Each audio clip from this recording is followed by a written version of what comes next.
Hi everyone, and welcome back to my YouTube channel. I hope you enjoy this video. Most have heard that Bonnie and Clyde's last ride was on May 23, 1934, when they were driving to the Methvin farm. When about 9:15 a.m. they stopped to give Old Man Methvin assistance with his broken down truck in the middle of the road, or so they thought. That's when 6 lawmen ambushed Bonnie and Clyde and created a historic moment in American history. Thanks to Deputy Ted Hinton and his 16mm movie recorder, history was documented that May morning, never to be forgotten to history. However, to correct many stories of the past, the morning of May 23, 1934 was not Bonnie and Clyde's last ride. Little has been recorded about Bonnie and Clyde's actual last ride, which was during the very early morning hours of May 24, 1934. This is the untold story of Bonnie and Clyde's last ride. Their last ride was from Arcadia, Louisiana to Dallas, Texas, in the back of separate ambulances. Their true last ride. Unfortunately, during this ride, they were separated, never to be reunited. After the ambush, Clyde's family was notified by newspaper reporters over the telephone that Bonnie and Clyde were ambushed and killed. Like the Parker family, the Barrows questioned the news due to having many false reports in the past, but this time it was confirmed. The Barrow family had been in contact with the Sparkman Holden Brand Funeral Home directors since the family knew sooner or later they would need their services. This same funeral home handled Clyde's brother Buck's funeral just months earlier. The Parker family previously planned for Bonnie's funeral months earlier before her death, knowing the end was coming soon. McCamey Campbell Funeral Home would handle Bonnie's burial. The Parker and Barrow families made these arrangements months ahead of the ambush. During the family meetings with Bonnie and Clyde, both families knew the end was coming. Many times, Bonnie and Clyde told their families that they would never surrender. Bonnie and Clyde were prepared to die at an unknown date, time, and location.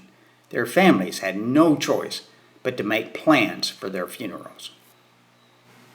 About 15 minutes after the deadly ambush, at about 9:30 a.m., the news reporters contacted Clyde's father, Henry. About that same time, the Parker family was contacted by reporters too. Both families contacted their respective funeral homes. Clyde's father, Henry, and Clyde's oldest brother, Jack, rode in the Sparkman Holtz Brand Funeral Home ambulance to Arcadia. Bonnie's brother, Buster, rode in the ambulance from the McCamey Campbell Funeral Home. Along with Buster was a handwritten letter from Bonnie's mother demanding her daughter's body be handed over to the funeral home. Both ambulances left Dallas at different times, but both left at approximately noon. The Sparkman ambulance arrived in Arcadia, Louisiana at the S.A. Conger Furniture Store and Funeral Parlor at approximately 6 p.m. The McCamey ambulance got lost and did not arrive in Arcadia till about 10 p.m. When Clyde's father walked into the funeral parlor, he was shocked to see Clyde still covered in blood and bullet holes all over his body. To the family, the condition of Bonnie and Clyde was a horrible sight. It took the undertakers several hours to prepare the bodies for travel. By the time that the ambulances left Conger's funeral parlor, it was about 3 a.m. By that time, the crowds of people had decreased in number, making loading the bodies into the ambulances a little easier. Both ambulances left the funeral parlor at the same time with the intent to follow each other back to Dallas. So the primary purpose of this video is to show the route that was taken back to Dallas. In 1934, there was no interstate highway system which we enjoy today. Interstate 20 in Texas and Louisiana, as we know of today, did not exist in 1934. In the early days of motoring, there were a number of well-traveled roads that were joined together beginning in the early 1920s. These roads were joined together to form what eventually would become U.S. Highway 80, which ran from Georgia to California. In 1934, when these two ambulances went back to Dallas, Highway 80 was very young. The ambulances left Arcadia at about 3 a.m., so it was a very dark drive back to Dallas for the first few hours. Back then, there were very few directional signs, no street lighting, and just very small towns along the route. Much of Highway 80 still remains today. In this video, I will start out where the Congers Funeral Parlor was located and take you on a drive through the countryside and small towns that the Parker and Barrow families had to travel to take Bonnie and Clyde to their final resting places in Dallas. The Congers Furniture Store and Funeral Parlor was torn down several years ago. In its place is a park dedicated to Sheriff Henderson Jordan, who was a member of the ambush posse. Here are some photographs of where the Congers building was located, showing the park. These photos were taken in May 2024.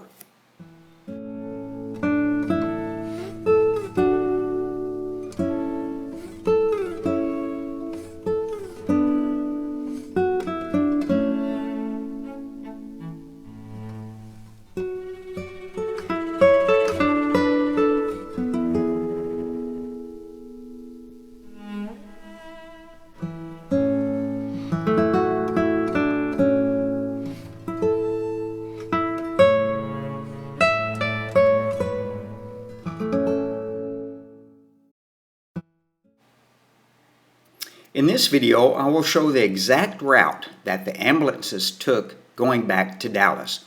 I will show some photographs and videos of houses, buildings in the small towns, some still being frozen in time. Of course, Highway 80 has been improved and widened in many locations, so use your imagination on how these areas looked in 1934. So, let's start our video journey where the Congers Funeral Parlor once stood. It has been said that the bodies of Bonnie and Clyde were loaded into the ambulances in the alley behind the funeral home. This video will start out in front of where the funeral home was once located and then turn the corner to show the alley where the ambulances loaded the bodies of Bonnie and Clyde.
I'm ending this video journey in Terrell, Texas, just miles away from the funeral homes.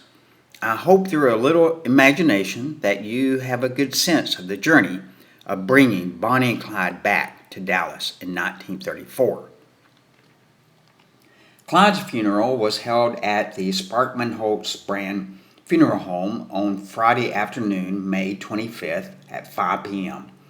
At the graveside service, Reverend Cliff Andrews of the Oak Cliff Full Gospel Church performed the ceremony. Clyde was buried next to his brother Buck. Both are at rest in the Western Heights Cemetery. Bonnie's funeral was held at the McCamey Campbell Funeral Home. Her funeral was held on Saturday, May 26. Reverend Cliff Andrews also conducted Bonnie's funeral.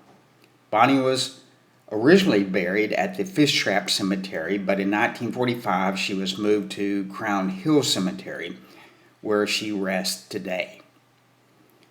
One final note of interest: the day after Bonnie's funeral, on May 27th, the Parker family traveled to Gippsland and Arcadia. Bonnie's mother wanted to see the location where her daughter was killed. The sights on that trip haunted Mrs. Parker for the rest of her life. Emma Parker died in 1944 and is at rest next to Bonnie. I hope that you have enjoyed this video. Please like and subscribe. Also, please leave a comment on your thoughts of Bonnie and Clyde. Thank you so much for watching.